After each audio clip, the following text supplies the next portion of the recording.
தென்காசி மாவட்டம் கடையநல்லூர் அருகே load auto மீது மினி பேருந்து மோதிய விபத்தில் 2 பேர் உயிரிழந்தனர்.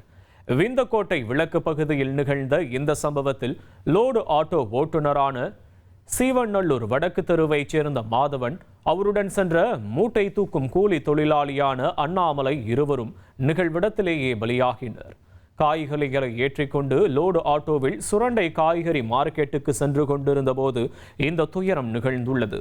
கார் ஒன்று லோடு ஆட்டோவில் பின்னால் மோதியதில் நிலை தடுமாறிய நிலையில் சுரண்டையிலிருந்து ஆய்க்குடி நோக்கி வந்த மினி பேருந்து ஆட்டோவின் மீது மோதியது. இதில் லோடு ஆட்டோ முற்றிலும் சேதமடைந்த நிலையில் மினி பஸ்ஸில் பயணம் செய்த 5 பேர் படுகாயமடைந்தனர். இனி செல்லும் இடமெல்லாம் செய்தி. தந்தி டிவியின் வாட்ஸ்அப் சேனலை ஃபாலோ பண்ணினா செல்ல இருக்கும் இடமெல்லாம் செய்தி. இதோ QR கோட் இப்பவே ஸ்கேன் பண்ணுங்க, ஃபாலோ பண்ணுங்க.